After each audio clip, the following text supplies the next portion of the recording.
What's up, y'all? I'm here to talk about one of my favorite subjects. We're going to talk about where we think the Fantastic Four movie is going based on the trailers we've seen, based on the teasers, and based on the leaks. So I'm going to let my guest introduce himself to you right now. Go for it. All right, my name is Mr. Richardson. I am from the Fandalorians podcast, Teachers by Day, Nerds by Night. We call ourselves the number one public school teacher of pop culture fandom podcast. I'm pretty sure we're the only one, so by default we're number one. But we'll take that. And DT has been on my podcast once before. And I know his love of Fantastic Four is as deep as mine. So I was reaching out to him. Like, man, let me come on. Let's talk a little bit about this because this is my wheelhouse too. So hopefully we can chat it up a little bit. Let's start with the casting. So what are your feelings about, and it's behind me now, what are your feelings about the actors that they've cast in these roles? Okay, so here's my stance on casting. Casting never bothers me too much. When I was a kid, I was adamantly against the idea of Michael Keaton being Batman. I was kind of wrong on that. And I was younger, but I was around for that time. Hugh Jackman's Wolverine, again, as someone who read Marvel from 7 or 8 years old, and I'm almost 50. Like this is my wheelhouse. He's too tall. What are we doing? This isn't Wolverine. This isn't going to work. I was wrong. Heath Ledger is Joker, completely wrong on that too. I've whiffed mentally so much on casting that to me, it's the writing and definitely the directing. I sometimes put it before the casting. It doesn't bother me if they don't look exactly like them because my whole multiverse kind of thing, which I'm sure we'll get to in a little bit. So for me, didn't bother me too much. I'm more interested on if they get if the characters kind of act like themselves more or less to an extent. But the casting, I've whiffed before. And it's been times there's been terrible casting. We've seen in things too. So I understand it's both ways. It doesn't hang up on me too much. It's never my number one, the casting, because I've been wrong many times. And I'm old now, so I'm just learning from that era. What about you? What was your initial thoughts? I know you decided, but. No, I feel the exact opposite. I feel like comic books are a visual medium and they're supposed to look like the character walked right off the page. And every time they do that, they win. Chris Reeve, Linda Carter, Chris Evans, J.K. Simmons. Every time there's a strong book to screen translation and the actor disappears into the character that they're presenting, it's always a win. So what you listed are the notable exceptions, because I agree that nobody thought Michael Keaton would be able to pull off Batman, and he turned out to be the best live action for my money. Nobody thought Heath Ledger was a good choice. A lot of people didn't understand that Ultimate Nick Fury, was based on Sam Jackson. So that's not really much of a swap. That was kind of a direct translation from Ultimates. But the way comic book works is they're a visual medium, and you get used to the characters looking a certain way. But like I said, the strongest track record is always when they make a strong book-to-screen translation. So for these characters, only Ben looks like Ben to me. And he's evolved Ben. This is not early Ben. We're going to talk about that later too. Mm-hmm. This is not early Ben because he's got the eyebrow, because early Ben is much He's more lumpy, and much more mud-shaped and all that. The thing about Quinn is that he doesn't feel like Johnny to me. I could give him a pass for looking like Johnny. And the thing about Reed and Sue is Pascal does not give Reed Richards to me at all. Just not in the slightest, and I'm not the only one that feels that way. And also, it's the age of the characters, because how many more movies do they want this particular group to play these characters? Because Sue is 22 in the comics when she got her powers. Right. So if they go 10 more years, they're going to be in like a different age bracket. So we can get around that with makeup, I suppose. Mm-hmm. But I'm saying when I look at them, it doesn't feel like them to me. That's just a personal thing. So no, I understand your point, and I definitely understand the notable exceptions, because Heath Ledger proved the whole world wrong.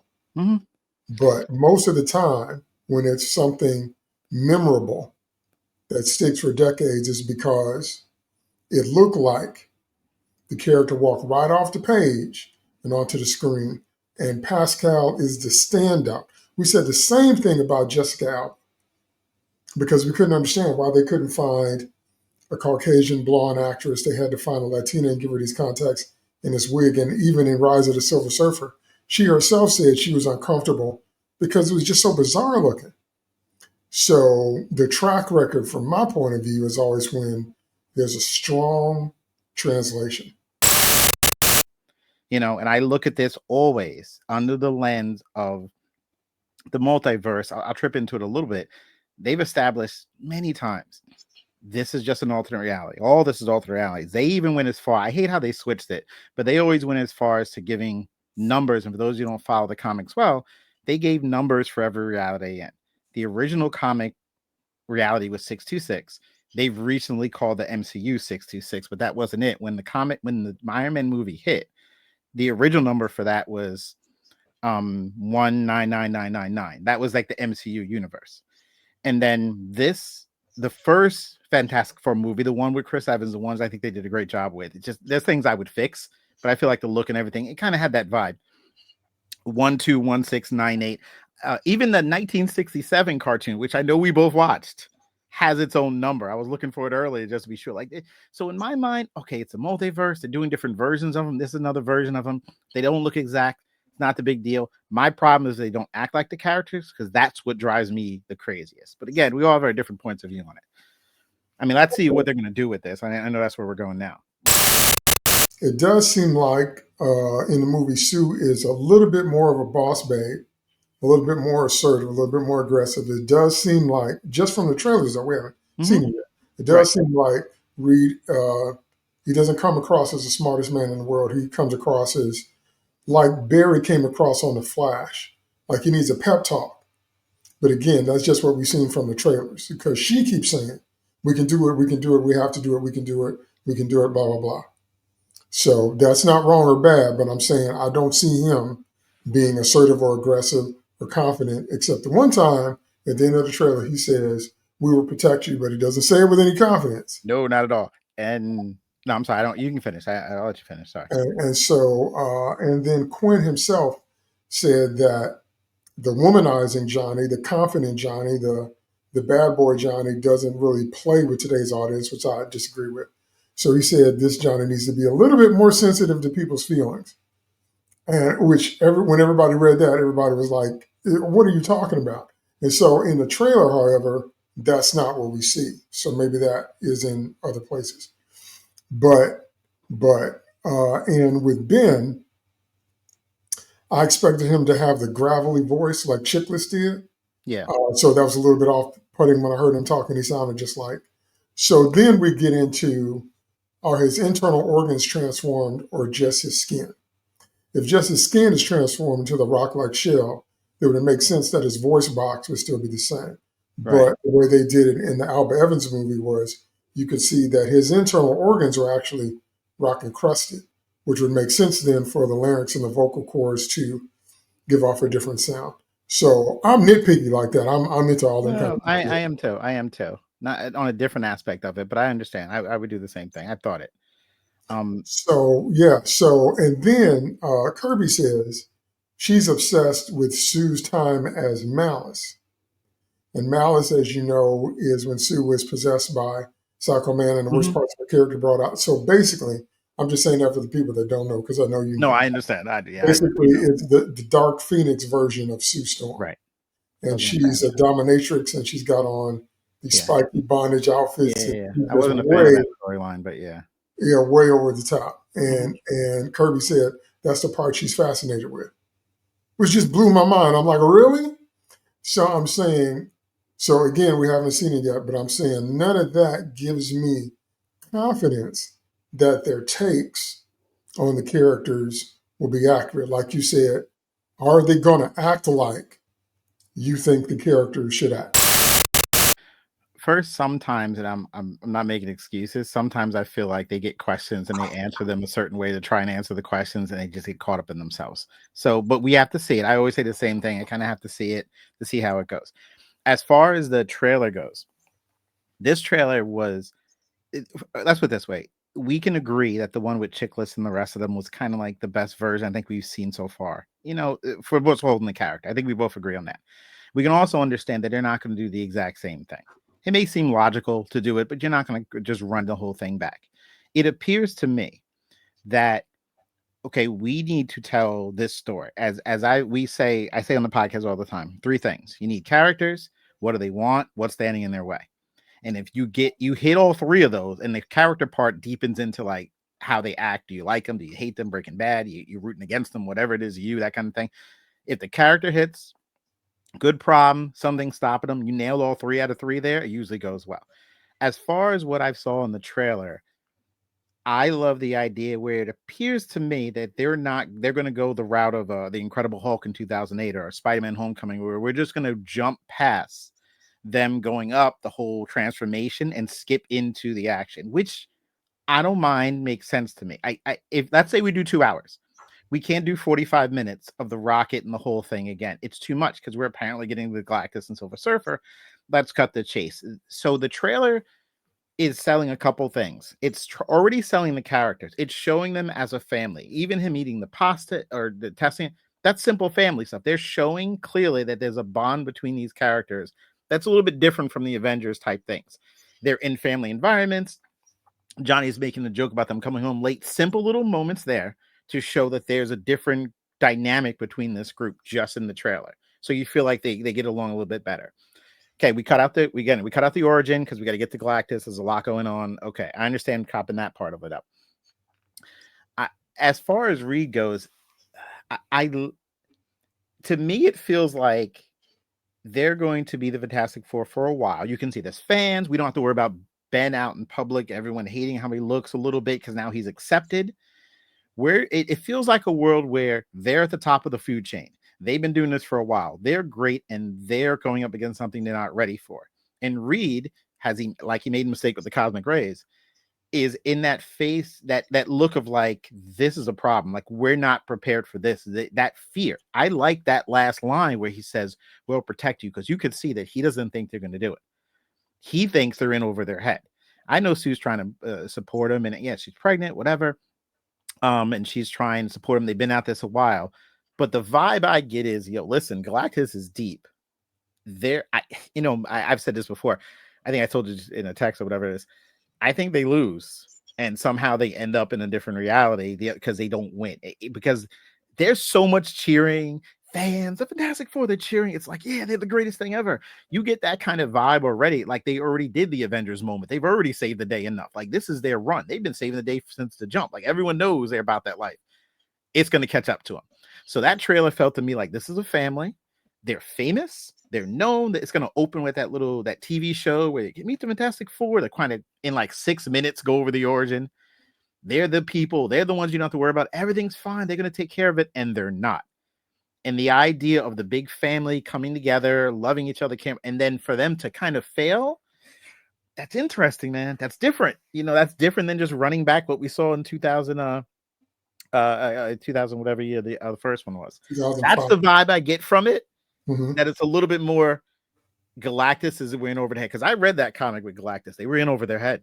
It came out of a last minute Human Torch beam to the galaxy watcher kind of thing. But they were in over their head. And I get a vibe that they're in trouble, and that's the take they're giving. I don't know, man. That's how I look at it, which is interesting. It's a fascinating thing for me.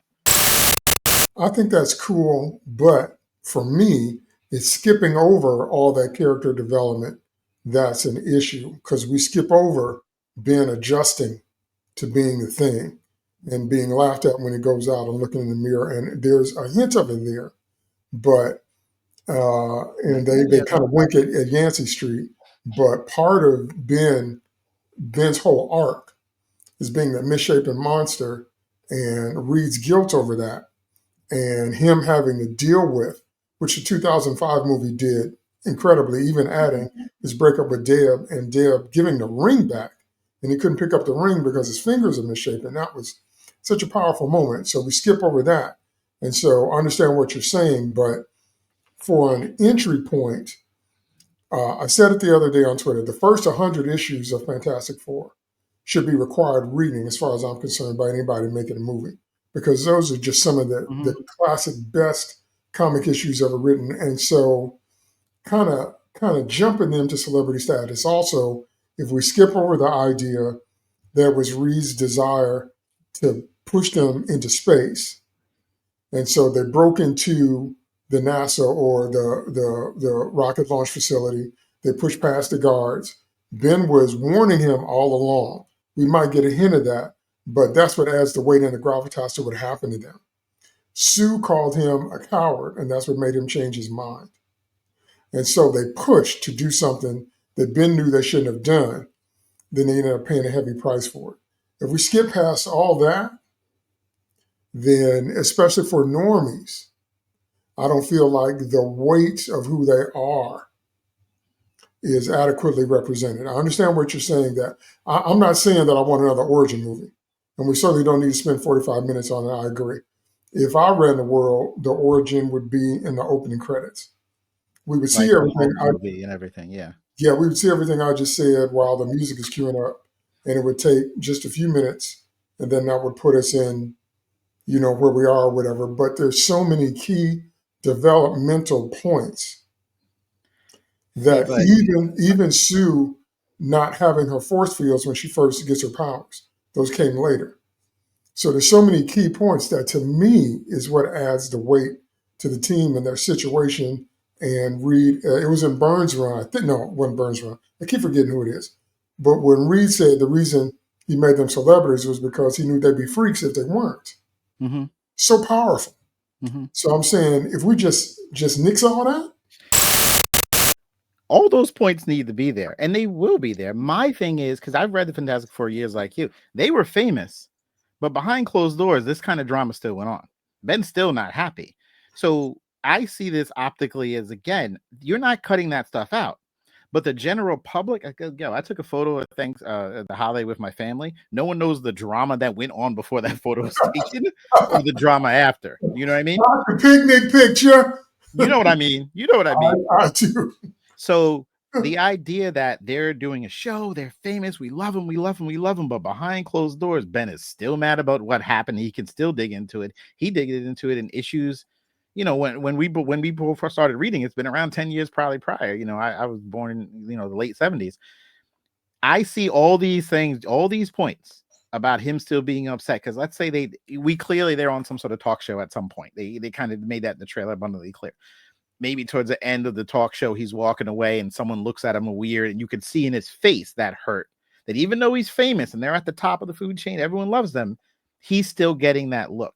Maybe something happens when Reed can't figure out things he can deal with Galactus and can't, and Ben brings up the fact that you couldn't help me. Like all this family drama is still there. We just get it after the regular people like us who wouldn't know that behind closed doors they're going at it. And that's how I think they're doing it this time. They're adding the elements where we're meeting them after they're famous, just like in the comics. We're meeting them in issue like 400. But even in issue 400, even though everyone's chanting outside the Baxter building, happy to see them, in that room, they mad at Johnny because he's hanging out with the Skrull, Elijah, whatever her name is, and this has happened in Doom's wedding and all. There's all sorts of stuff that the general public don't know. I feel the trailer indicates we're at the point, issue 300, you know what I mean? At the point where they're established, they're famous, t-shirts, merch, the whole bit. But all this stuff that makes it true doesn't come up. Those scabs are still there. Ben still doesn't want to look this way. Johnny may be more of a hothead in just, he's in public, he's enjoying the fame. You don't like, that's what I'm thinking. That I feel it's more like instead of doing it in the origin, they're giving you the point where they're famous and they're still doing that stuff later because those scabs are not gone. That's how I feel like they're trying to do it. I'm hoping anyway. Mm-hmm. Would you accept that if it comes out that way?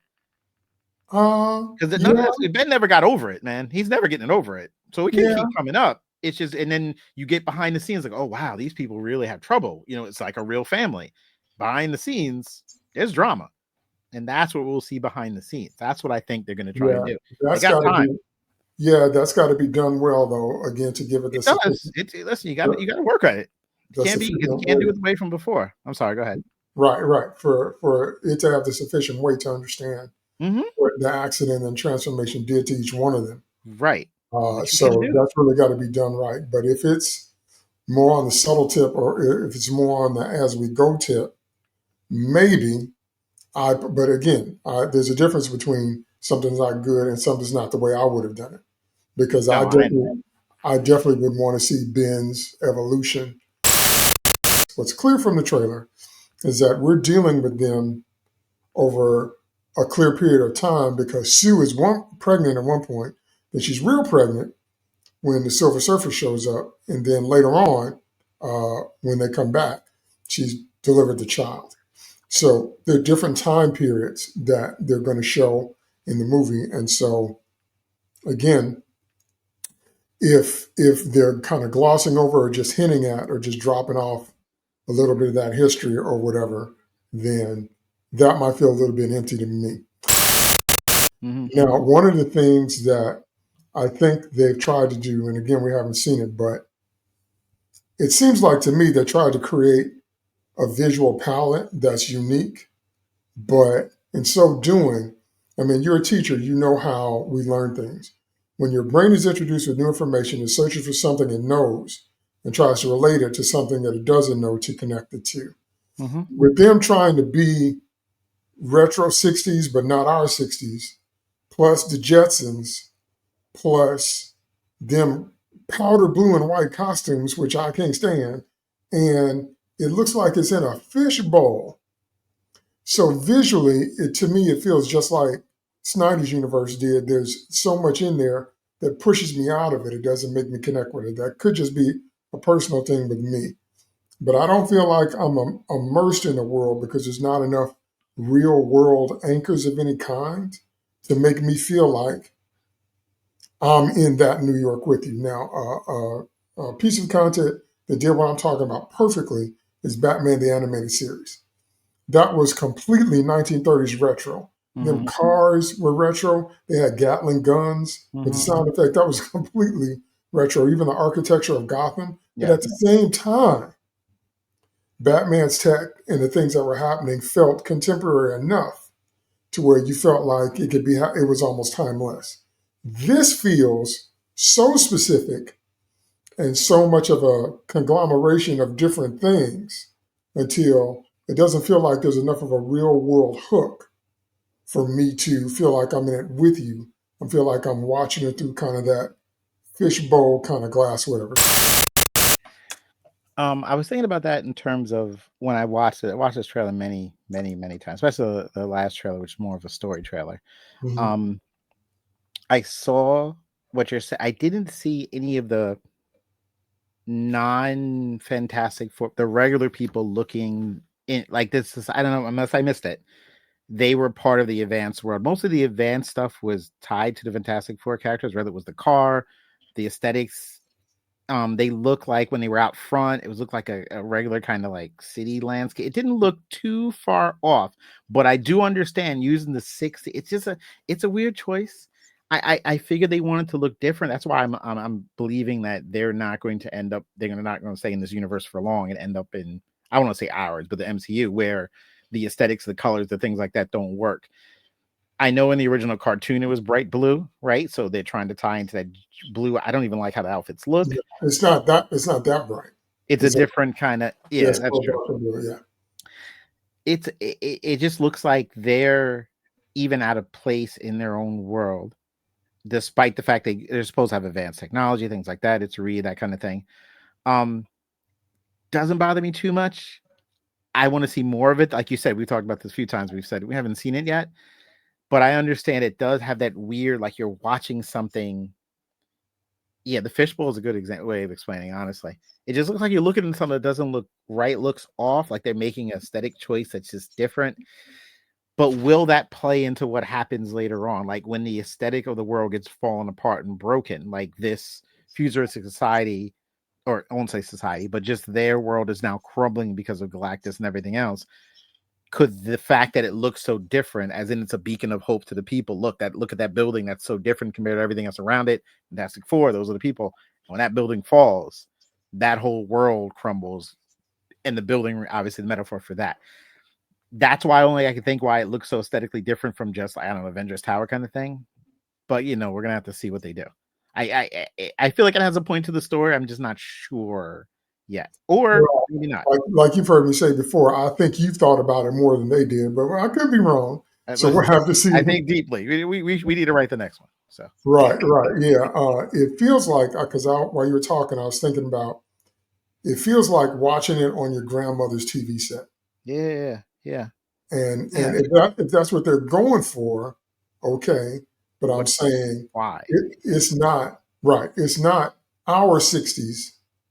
And they Right. make a point. They do that thing, and I talked about this on Twitter with the Wheel of Time. They do that thing where every time there's a shot of the kids, they're multiracial, ethnically diverse kids, which I could buy in New York now. I don't know if I'd buy it in the 60s, maybe, but I'm saying that it's everywhere now because they're trying to say that no matter how a society developed, it's got Southeast Asians and Far East Asians and Middle Eastern people and African blacks and Black Americans and some everybody's there because representation or whatever. And so that's so heavy handed now till that jumped out at me too when I was watching them, run up. But, like I said, that may play into what happens with the reality. The Silver Surfer has multiple aspects to it. And so I've read and watched a lot of videos for different takes on it. And so it depends on your perspective on why they're doing it. Now, one perspective I heard was that since they're going to be porting over into our world, meaning the main MCU, they're using this female Silver Surfer, Shalabal, as a one-off because, like you said, they're going to lose. Mm-hmm. I And think so, I said this to you. I think we were talking about this.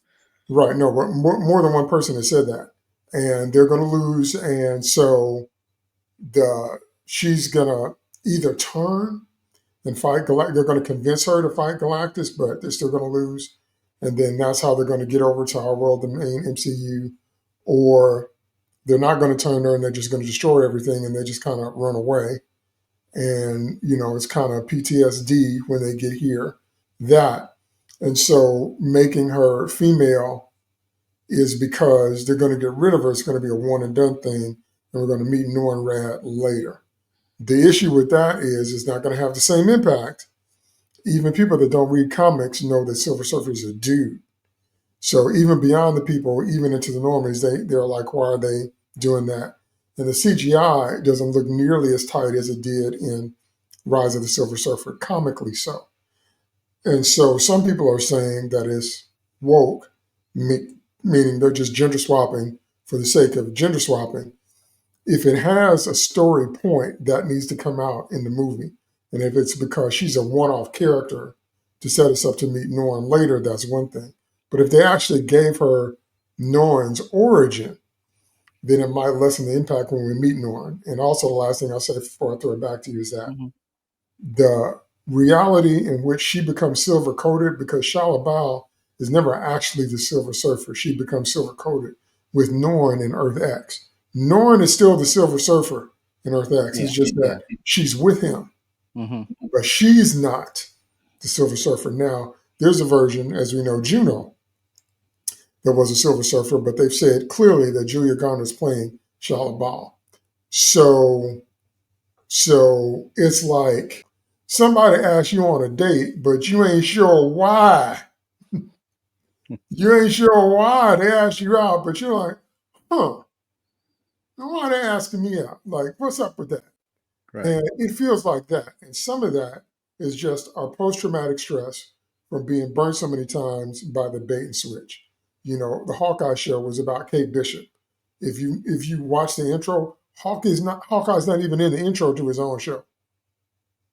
And just so many different things. And so we've seen enough now, and now they're putting Kamala Khan in the X-Men comics in the main X-Men events to try to retcon her, and now she's a mutant and blah, blah, blah. So we've seen so much now until it's not the same as a blank slate benefit of the doubt. I keep trying to explain that to people because they keep talking like we don't have 10 years of history of them doing a bait and switch where they put the title character in the marquee to make you watch. And then when you actually watch the show, surprise, it's about the female replacement. Like that hasn't happened for 10 years. Well, I'm on the team of, and I feel like I said it first on the Fan Lawrence podcast, but I'm on the team of one-off character. Here's how I look at it, right? And again, maybe we both think deeper into this than the writers do, and I hope not. I really hope they've thought this through. My idea, as I've always said, is like they lose. I don't know if you want. I don't want them to really run away. Maybe they're forced to leave the universe at the end. They don't save the day. That whole world that respects them and believes in them, they failed them, right? Um, as far as the Silver Surfer or being female, I almost feel like again, not only is it a one off, as in they try to get her to turn on Galactus, she doesn't. She's part with Galactus. They lose big, and they want the real Norn Rad. They want him in their main MCU. They could use him for a lot of things. So you put him in this one, right? Let's say if I write it differently, okay, we make it Silver Surfer, but we want the ending for them to be to leave. Okay, so they leave. We go to the MCU, and now the same Silver Surfer comes back with Galactus. Maybe they want to put her in it for this one. She loses this one. It's a different version when they come back and they convince the Silver Surfer to fight Galactus in the MCU. Because if this, again, this is all speculation, we didn't see it. But if they do end up in the regular MCU, the first things on their mind is, hey, Galactus is going to show up here eventually. We need to figure out where we messed up. Maybe they come up with other plans. I don't know where this fits in the Secret Wars. Who knows what's going on with that? But in this universe, in this reality, it's the Silver Surfer that you and I both know. And maybe through whatever process they convince him to turn on Galactus. And then he ends up stuck on the planet for a while, or he's out in space, he's out with the Guardians. You could spin off him. You could do, I won't say Star Trek, it's definitely faster and deeper than that. But you could take that character and go all over the place with him. So why not use him? Sorry, why not use him for the MCU version and just use her as a throwaway character for this? That's what I'm hoping. That's what will make me happy. The writer and me feel like that maps out perfectly. I think it'll be great. I don't know if they're thinking as deep as me. Maybe I'm wrong. Maybe they're just doing it this way. Maybe she turns on Galactus and holds him off for a little bit and they still escape him. I don't know. But I'm kind of hoping she's the one off and we get the real one, the one we know, the one we both grew up with, the one we're aware of in the MCU when they get there. As they show up, they've been humbled at the bottom of the barrel. No one knows who the Avengers are, the people running this place. They got to put it all back together and try to prepare for the coming of Galactus to our universe, our MCU. That's what I think. Hope is going to happen story wise, but who knows? Because right, maybe I'm thinking too deep, and it's just what you said. Which yes, we've been hurt before. I get it, but I'm hoping you learn from the mistake. Listen, the Thunderbolts. People are talking about how good that is. I know someone actually saw it. One of our friends who's come on the podcast before, and he has nothing but praise about it. Maybe they're thinking deeply. They've fallen down. They finally got back up. It's game 7. They're swinging hard with these things. Who knows, man? Who knows? Well, now those two things for me, again, this is just the way I saw it in my mind. Mm-hmm. I always wanted the Fantastic Four to take their proper place in the Marvel Universe. And I don't want them to be running like dogs with tails between their legs from a failure in the original universe. That's why I didn't quite understand why they were taking this approach. Approach that I would have done is I would have made them get lost in the negative zone in the 60s. And time passes differently there. And they finally get past the nihilist long enough to get back out. And when they get back out, it's now. So like Cap went in the ice in World War II, and then he woke back up and it was now. Reed and them got stuck in a negative zone not too long after they got their powers. They're very early in their adventures. And by the time they get back out here, it's now. And before they went in the negative zone, everybody knew who they were. They were the first family. So there comes your fame angle. They were the first family. They had won all their battles. So there was this reverence, kind of this kind of awed, kind of spoken of in hushed tones, kind of like, wow, it's really them kind of thing. And they're back and they've been gone for so long. And the other heroes, out of deference to the first ones, would respect them. That's the way I would have done it. This whole thing with if they lose and they lose huge, and then they come running into the MCU and they're all shook and they're all scared and oh, we got to get ready because Galactus is going to show up. And the one thing I like is that Galactus comes across, but again, just a trailer. He comes across like the Borg did when we first met them. Yep. That I like. Yeah. The I Borg. like Yeah. that. Unstoppable force. Yep. Yes, an Yeah. unstoppable force of nature. that would put anybody in over their head, and When we everybody. first met the Borg, because it lost after a while. They kind of they rated it Well, in, but the because first Borg was next level. Voyager kind of ran them in the ground. Yeah, yeah, yeah. When we Yep. first meet them on TNG, and Q just Mm-hmm. kind of casually Mm-hmm. throws Enterprise into the Yep. Delta Quadrant, and Yep. holy cow! That And was that different. episode ends with, now they know that you know. You exist. Yeah. Oh man! And when they Mm-hmm. come to get Picard anyway, some of the best Listen, television we could I've talk ever. about that on another episode. That's great stuff. That I love Right, that stuff. right. That's just incredible. So I like Yeah. that Galactus, at least from the trailer, seems to have that feel.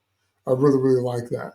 But them showing up in the MCU after having suffered their greatest defeat, and they're afraid they're going to repeat that here. Now, again, if that spun well, You gotta be able to write, and man. whoever's still around, because Natasha's dead, and Tony's dead, or whoever's still around, if it's a Thunderbolt or if it's the Young Avengers, which is where I think they're going next. If they say we should listen to them or we know or whatever, that's one thing. That still doesn't put them in their proper place in my eyes, the respect that they deserve as Marvel's first family, if that's the way they do it. But if they do it and they succeed, that elevates them. And also, the only thing I would think of in terms of them being stuck in the negative zone and coming out of it, you now have to explain why no one has spoken of them, because Nick Fury made it crystal clear that you're not the only one with powers. There's people out there. No one was aware of any of this stuff until it hit. So they're now famous and popular. There's a guy who could turn on fire and fly, invisible. There's a guy who can stretch. We've forgotten about all of them. Tony Stark's never heard of them. No one's heard of them until they come back. Um, that's why I think they ran into a problem, because it seemed like I don't even know how they're going to do the X-Men. Maybe the Secret Wars thing is the fuse things, even though that's messy for people who aren't us. Like, I've read the comics and I've talked to, we talked on our podcast once about, they're going to do Secret Wars in different places and realities.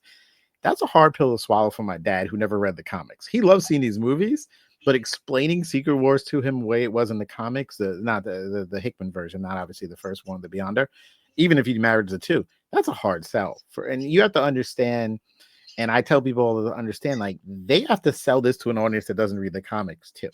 They have to make it somewhat accessible to other people who never read this, doesn't just know them from this world, like my kids who all show up, but they don't know enough about this. But I like your point with the Fantastic Four, to get them to upper echelon, and they are there. And there will be a fall, perhaps. Yeah, running away is one thing. Maybe forced to come to another reality. That whole, the reality thing that they did with Tony Stark and everything. I don't want them. Let's get out of here. We're all going to die, kind of thing. I'd rather them go down fighting. So maybe something happens that gets them sucked away. I don't know, the baby. We don't know what's going to happen. But I understand in terms of, okay, you want Fantastic Four in the MCU. I'm not sure I would have gone with the negative zone, because you have to explain, and how the people are online. You've seen it. I've seen it. Wait a minute. Tony Stark said this. This doesn't make sense. Look at Marvel trying to shoehorn them in and act like they were popular. Why weren't they mentioned before? Blah, blah, blah. Where's the tower? Where'd the tower go if they were stuck in? Like, I Okay. know how this stuff comes up. I don't know what they're doing is the best way, but I understand them being like, yo, we can't, I don't want to hear it. Let's have them somewhere else and come over later. We can figure out then, because otherwise they're trying to get a positive run on this as best they can. I don't Okay.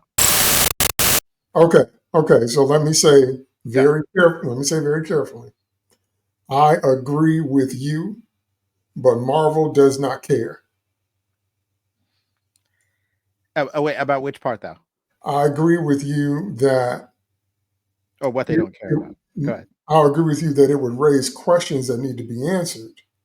But Marvel don't care about that. And how do we know that? They shoehorned in Captain Marvel right before Infinity War and Endgame. Nobody had mentioned her. And then they do her movie, and all of a sudden, the idea for the name Avengers came from her. And all of a sudden, Fury has a way to contact her. And all of a sudden, she's so powerful and she's breaking through Thanos' ships, and she flies Tony Stark back to Earth. And they have one line in the movie: "Where were you all this time?" She's like, there's a lot of planets in the galaxy, blah, blah, blah, blah, blah. Marvel does not care about stuff like that. See, but they were smooth enough though when they wrote Captain Marvel, because I watched it under that lens of exactly what you're talking about, to look for signs that they kept her away from the general populace. He wasn't fighting them in New York City, and she ended up in space half the time and back to Earth. Like she was out in the middle of nowhere. People don't remember the story. They and I understand they shoehorned her in. I completely get it because they have to explain why she's not there. But they made it a point when they wrote that script to keep her away from major places where multiple people can see her to talk about. Everyone involved was mostly military. That stuff's kept quiet. Tony and she's not Tony, Fury, and she's gone. So I think they care enough to make sure she wasn't fighting in the middle of Detroit in the 80s and 90s where, wait a minute, remember that girl who flew? What's up with that? But I personally think, and especially not only that, outside of that part, they're on a downward spiral. Let's face it. Marvel's been catching heat left and right. Let's face it. We know, like some of these things it's been going a little downhill. I just think, again, we disagree, but personally, I wouldn't even mess with like shoehorning them in. I would just be like, okay, we're trying another reality. They end up, and I personally would get ready to the multiverse. I don't know what they're gonna do with the X-Men, but I would just start them someplace else, have them come over. That's better than everyone forgot about them too, and everyone forgot about this person too, as well. Like Cap came back, everyone knew about Cap. Oh my gosh, he's back. I'm old. I remember him. You'd remember the flying fire guy. Like someone would be talking about that to this day. It would have come up, and for it not to come up is, I don't think they want to hear it. So and fresh start, right? They're another year. We'll try. But I understand my biggest thing, and as much as I like to write and I write stories, things like that, I can't find the path between them leaving this reality they're in, whether they win or lose, coming to MCU proper without it looking like they ran away. Maybe they lost and was forced away. You'd have to be very creative when you write that to not make it look like they're cowards and like, oh my gosh, go to the portal, we're all gonna die. Even if the baby, we got to save the child, that could be a stretch. That could be like the force to be like, okay, we have to go for our child. I guess I'd accept that because you don't want the kid to die. That's why I thought sometimes too, her being pregnant gives them the out to leave because they have to keep the baby alive, like the whole Superman type thing, but everyone's going with them. That's what I went through my mind when I saw, like, wow, that's weird that she would be pregnant when they're going to have a battle. Like, we need a way to get them out that looks not, as you and I are both describing, a wimpy way running away. I don't know what. I mean, can you think of a way for them to get out that doesn't look like that? Easily. I'm looking no, not by living away for them to come back from the negative zone. No, I meant the way from if they're in the. We know they're in another reality now. Oh, they end up in MCU proper. How do you get there without them looking bad? Okay, I can't find it. No, that from the negative zone, I have that. That one. Yeah. I haven't been able to come up with a good one on that. I have heard a theory that Galactus is actually coming to Earth because of Franklin. Because Franklin becomes all powerful in the comics, and he actually makes Galactus his herald at some point, which is an insane story. And so he senses him pregnant, or he's born yet, or either or. He's born sometime during the film because Sue is not pregnant when Silver Surfer says, "Are you the guardians of this world?" You're right. Okay. So they had to have already had him. And I heard one theory that says that's actually why Galactus is here, because he senses his power or whatever.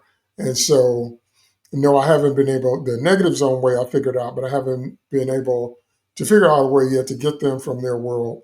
If they are trying to save the baby, if it's a Superman Krypton thing, and, we got to do this or whatever, that's still kind of lame. It is. It's a stretch, man. I'm sorry.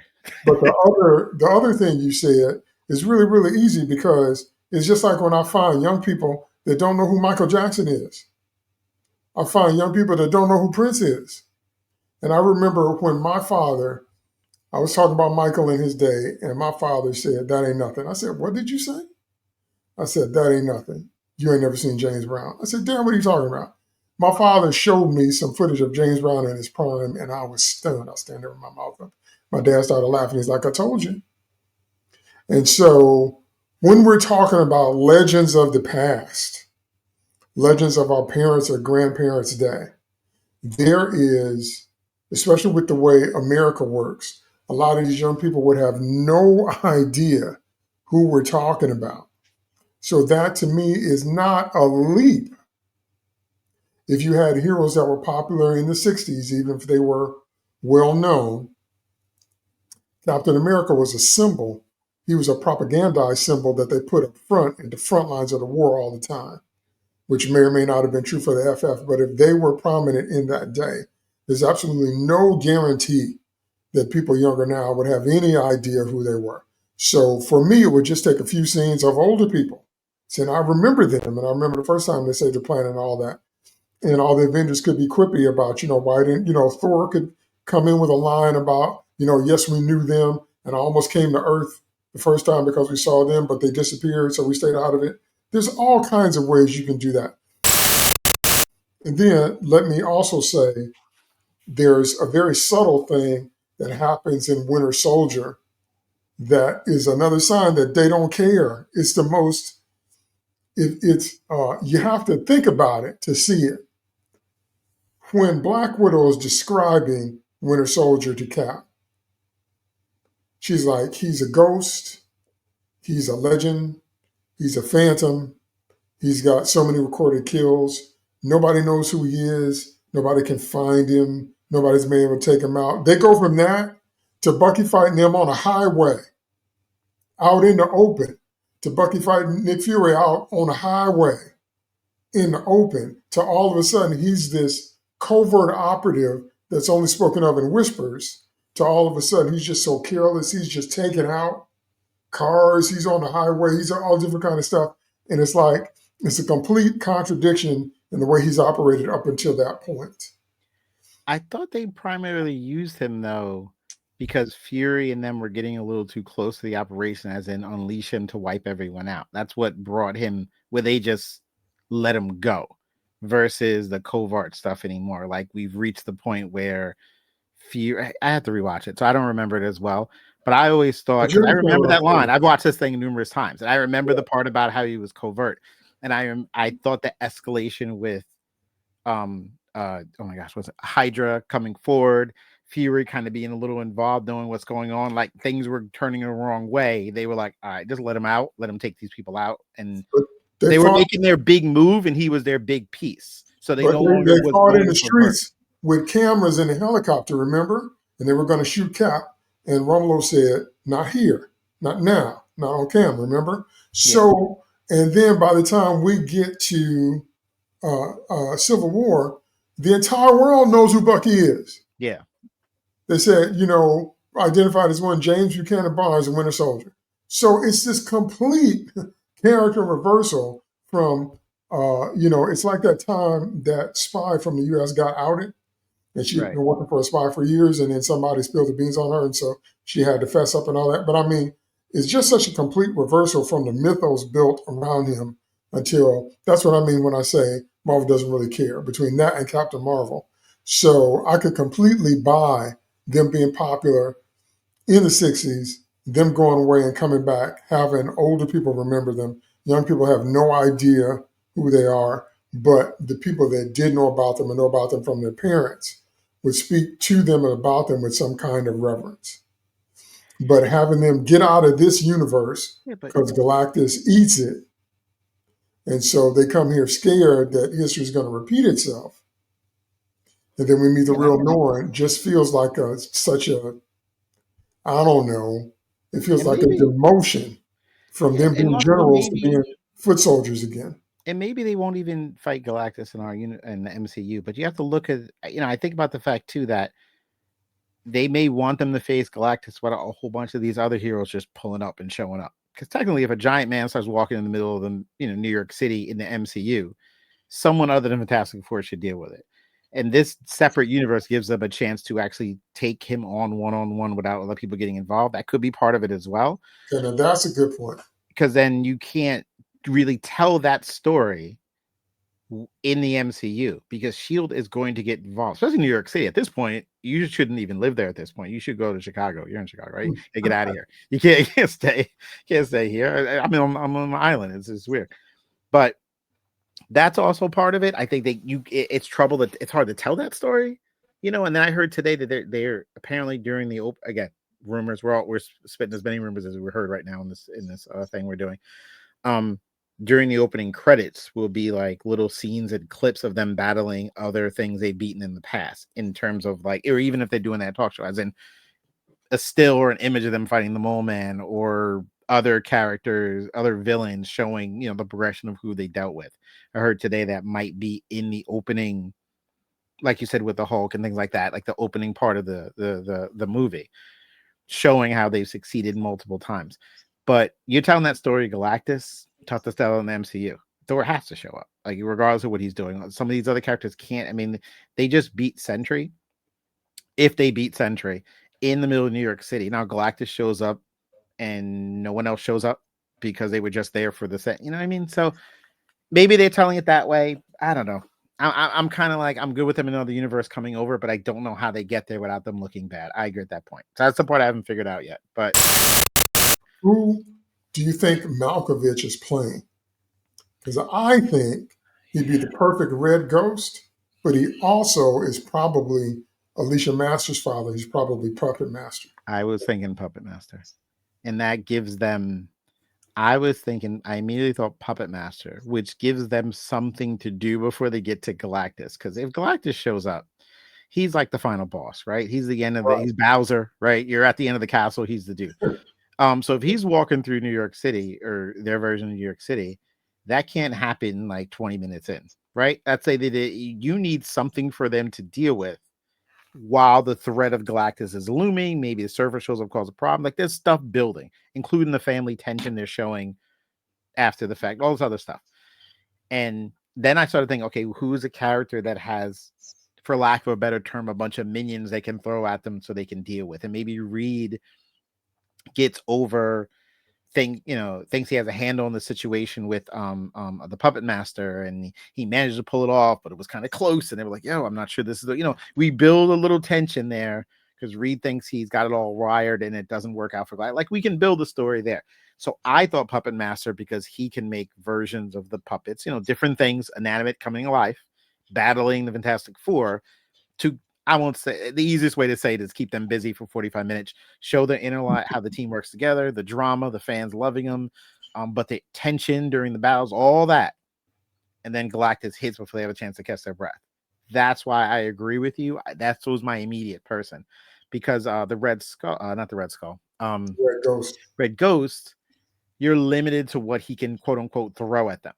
Just those three, and that the three apes, and that I think the Puppet Master gives you so much more toys to play with, basically, to keep them busy, for lack of a better, way of saying it. The role of Doctor Doom in all of this. Now, for them to start in another dimension, reality, multiverse, Earth, whatever, and come over, Doom's origin is tied into his relationship with Reed. Yeah. That's the core of their rivalry, Yep. that it goes all the way back to college. And that, Reed told him his calculations were off because Doom, as it's revealed later, Doom is trying to master both science and the arcane arts to reach his mom. And so he didn't want to hear it. And his ego wouldn't let him admit that he could be wrong about anything, and it wasn't going to let anybody stop him from bridging the gap between worlds to contact his dead mother, who was also into dark arts. Okay, so he's a very rich and layered character, and us comics people know that. So now, with Tony Stark Doom, we have no idea if it's going to be that origin or if he's a variant, or they said that the Russo said that Tony Stark's death in Endgame feeds into this version of Tony Stark Doom. And I'm saying to myself, they say the Fantastic Four are going to be in Doomsday and Secret Wars. So what is their relationship going to be like with Tony Stark Doom? Are we going to see another version of Victor once they get here? Is it going to have the tying in of the origin between Reed and Victor? How do you think all that's going to play out? There's two things. I know what I want, and then I'm afraid about what they're going to do. I want, and this is one of the cases where I know what I want, and then I know what I think in my mind, like, oh my God, are they going to do this? I want Reed's origin to be tied to Doom. We've been told Robert Downey Jr. is not in this movie. Now, could he be in some little 5-minute thing at the end? I don't know. But I'm curious. I listen, man, the most important part to that movie to me is I'm listening for keys of Doom. Like, something happened with the experiment where he went to college. Give me some sign that Doom exists in this universe, because at some point, if they're far enough along, maybe they've dealt with the Doom before, maybe they handled it, maybe I'm just afraid. I want it to be done right. So do I want them tied together? Absolutely. I really think the origin should be the fact that he wouldn't listen to him led to his scarring on the face, and then he turns around and blames Reed, the never-ending battle between them. The Robert Downey Jr. casting, I don't know. I think it could be a variant. What I'm afraid of, though, they're just going to tie, since the relationship between Tony Stark and the Avengers and Spider-Man 2, and as well, that's such a bigger, the key moment of Tom Holland Spider-Man seeing Tony Stark as Doom, that's going to be in one of these movies, seeing that his mentor is evil. I know Steve Rogers, Chris Evans is not in it. If you wish he was, it'd be the same effect. Any of these Avengers who've known him, Thor wouldn't have as much emotional gravitas because they were together, but it wasn't like that deep of a relationship as some of the other ones, honestly. Tasha's gone. But so the only key, oh my gosh, he's evil moment is really the Spider-Man one with him, because Okay. no one else is as close to him who's around. Again, Rogers is gone, Natasha's gone. Banner's a stretch at best. Like it's really Cap and Spider-Man because he's been in those movies. Okay. So I feel they're going to lean into that relationship more. But I want them to I want Reed to be tied to it. I want them to be a Robert Downey Jr. And my dream, though, because we're casting Robert, he's already done, is that he's in this universe with them. He also managed to escape, and he completely blames Reed for destroying their universe. And that's one of his. He already hated him to begin with. That's a catalyst. Or worse yet, this thing with Galactus causes him to, I won't say be scarred. It just leads to the creation of Doom somehow tied into this. Like maybe it's a later effect. But if this universe fails, Reed's are going to blame himself, right? Because he wasn't smart enough. He wasn't smart enough with Ben, cosmic rays. He caused all these problems already. It's getting to him. So he's trying to comfort him, whatever. And now Doom blames him too. And Doom's kind of right. Like maybe Doom knew better, was part of it. Blame Reed. He was supposed to do, if you tie it that way, that can work. It has to be, because then you could, but then Robert Downey Jr. would have to be in this film, even slightly, even alluded to, even just one scene where he's trying to explain how we can stop Galactus. You would need him sort of in it to when they fail. Yo, I told you not to do this. You didn't listen. I'm also scarred because of you. Not your fault. Now I hate you even more. See what I'm saying? That's the only thing I could think of, and that's what I would like if they can do it that way. But they're not. One more example of why I keep telling you Marvel don't care about stuff like that is what's her name, Gaia or Gear from Secret Invasion. She literally became the most powerful character in the MCU because she absorbed the powers of all the Avengers. Where's she been? Yeah. What's she been doing? That kind of thing. And even Fury off with his squirrel wife, which is laughably ridiculous. That was terrible. That whole thing was terrible. That was, and I'm hoping they turn the corner. That's what I'm saying. I'm hoping they've looked at these things that we've talked about and alluded to, past failures. Like, all right, let's sit down with the writers and actually write something. I know we cast Robert Downey Jr. I get it. How can we make this work? Because we don't need, if we're going to keep Doom or some version of it, we want Fantastic Four tied to it. Maybe we don't want to hear the noise anymore. Maybe we want people to say nice things about us. They listen. The Thunderbolts are getting good results. Like I said, I'm praying though they do something like this. But go ahead, man. I'll have to cut you off. You got me talking. Got me thinking. Well, with the Thunderbolts is going to lead into Young Avengers, New Avengers, some kind of way. Not sure how, but they are going to bend over backwards trying to bring the team together. Ms. Marvel, America Chavez, Patriot, Kate Bishop, Cassie Lang. They're going to find a way, even if it's on a Disney Plus series. And somehow the Thunderbolts are going to be tied into that because there's that big scene with Fontaine, Julia Louis-Dreyfus saying, the Avengers aren't coming, so now we need this. And then later on, with the Thunderbolts, it's like, we can't call ourselves that, whatever. We know this is Marvel's Suicide Squad. We know that. Mm-hmm. And we all have serious doubts that Taskmaster even makes it past the first 15 minutes because she's not in anything. Yep. So, but what I'm saying is when you do it like that, when you piecemeal, all that stuff together like that, and you bring in the Fantastic Four, and they were never our Fantastic Four to begin with. How do you weave Doom into that mix? See, it makes no sense to me, because Doom also is a world stage threat. Doom also being the leader of a country and having the resources that he does and sticking his nose in things and never feeling like he has to answer to anybody for anything would have been on somebody's radar if he was in the MCU all this time. No way he couldn't be. Just like we know world leaders now, we know the heads of other countries, and we see, how our president deals with them and those different kind of relationships. But we know who these people are. So there's no way that Doctor Doom is not a part of that mix. So I'm trying to figure out, even if you port them from another world, how do you establish Doom in his proper place in that mythology? See, so what they should have done, as far as I'm concerned, is Endgame should have been the end of the Thanos saga. Everything after Endgame should be classified as multiverse or elseworlds. Then, if they're going to do Doomsday and Secret Wars, it should be a complete reality rewrite and a reboot. Then they start over fresh and they recast everybody.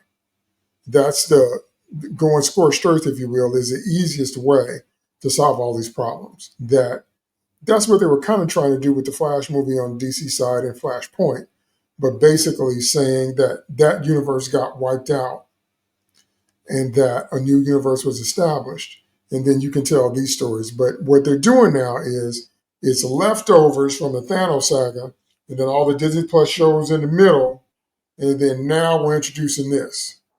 So it's a bit of a potluck stew that doesn't look like to me it can properly establish Doom's place in the mythos, especially his relationship with Reed. I wouldn't have restarted the whole universe, but what my idea of what I would have done when it was over, since you brought it up, I'll tell you mine real quick. Again, that saga ends. Um, I actually don't mind the WandaVision show because she lost her mind. That actually didn't bother me too much. Shang-Chi was decent too. There's a couple things there, but I would shift towards the mutant. I would do the fact that since Thanos brought everyone, they brought everyone back with the snap, the genes, whatever. Something came up wrong, and now people are being mutated, and we lead to the X-Men universe. Captain America doesn't go back to the past; he's still here. So in case we need him, we can break that box. I get Tony has to die. We need someone to die at the end of that one, even though him dying in the same movie as Natasha is a bit much because it overshadowed. That was a lot.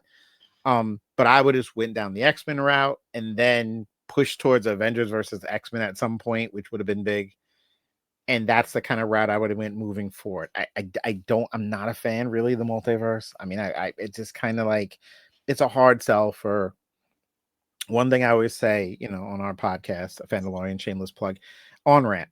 Is there an on ramp to get onto this story that you don't have to need to know too much? Some of these multiverse things require, I don't know how much Star Wars you do, but Ahsoka, I as much as I've watched the animated series and I've liked it, that show I could not stand because there was no on ramp for anyone who never watched the cartoons. And my father doesn't watch cartoons, was confused why they were flying whales in space. There's nothing, they didn't explain anything. All of a sudden, we're doing this. Now, me Right. having to call him to explain a bunch of stuff all the time is a mess. You need an on ramp for people who aren't us to find out what's going on. And some of the multiverse, it's just too confusing. And if you have the IP, you're trying to make money. We know this is a business. They're trying to make money. I know you say Marvel doesn't care. I think they do to an extent if they can make more money. And if they do the right thing and more people show up and butts are in seats, they want to make money. It's a business. We know how it goes. And sometimes I felt the multiverse, the on ramp, it just got confusing. When you had Kang lose to Ant-Man, you completely destroyed that character. I don't care how many variants of Kang you get, he can't lose to Ant-Man. Ant-Man needs to, I won't say die, but at least go 70 for like barely survive, but he gets away. No, he killed him with ants. You took the big bad you were pushing towards and you cut him at the knees. You can't use them now. Those are the mistakes they've made, and it made it difficult to follow the multiverse. Why do I care about Kang when one of them got beat by Ant-Man? What do I care? Like, it doesn't make any sense. So I would have went straight to the X-Men, maybe push towards Avengers, X-Men, and then Fantastic Four some way. Doom, I'm not sure. That's the route I would have went. But here we are. So these are the toys they have. They can't go back. So as much as we wish they could do time travel, they can't. Hmm.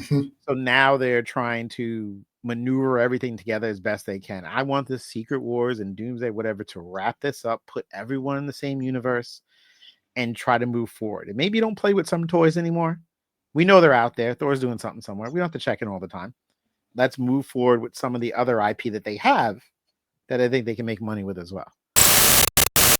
Well, they literally negated the 3 Holland Spider-Man movies at the end of the last one. They completely wiped and made all those movies irrelevant and did a complete reboot and put him where they think Peter Parker should be, which is alone and broke. No Aunt May, no Uncle Ben, homemade costumes, no memory of his crew. And so after I saw that, I was like, then what was the point? What was the point of their movies?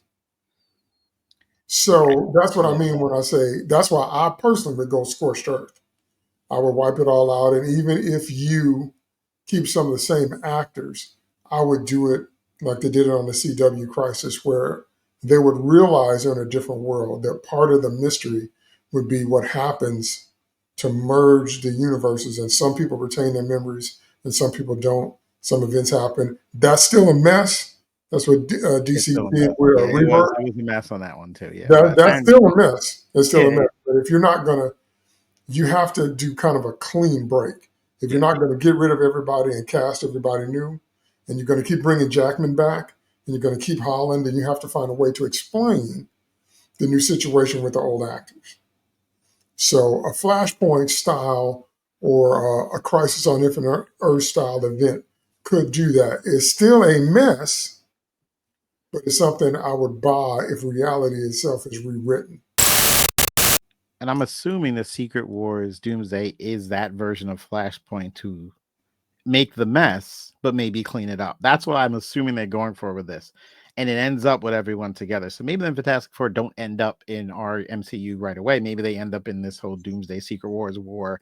And then somehow their worlds merge with the mess you described, but their version of Flashpoint. That's what I'm assuming this is. It puts everyone in the same, I keep using toys, but it puts them all in the same box when it's over. Hopefully. It's a Well, mess, but it's the best way to get out of it. What are we doing? that's going to require Yeah. masterful writing. Listen, I'm there. Tell them, listen, Marv, I know you listen.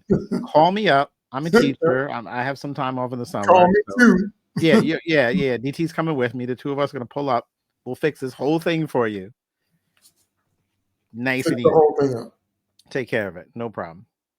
We'll meet you midway between Chicago and Long Island, New York. We'll find a middle point. We'll get there. We'll gather everyone. It'll be great. We'll wrap the whole thing up. All right. Well, it's great talking to you. Great having you. Anytime, man. Anytime. Really appreciate your comments and your perspective. So this is a must-win movie for them. This has to succeed. Yes, it does. This and Superman is make or break this summer, and so we haven't seen stakes like that in the real world in a long time. Mm-hmm. So there's a lot riding on this. So I know you and I both will be watching with bated breath to see how many of our theories play out, to see exactly what they do to try to make it happen, and if it works or not.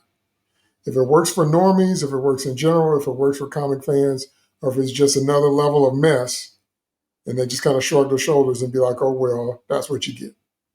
So I'm sure we're going to be talking about it again. I'd love to have you back when the movie comes out, and we can definitely dissect and analyze, because I know we're going to be doing that anyway. Oh, yeah. Yeah, might as well do it together. I'll definitely come in. Right, cool. All right, well, thanks again, and we will talk to you soon. All right, thank you.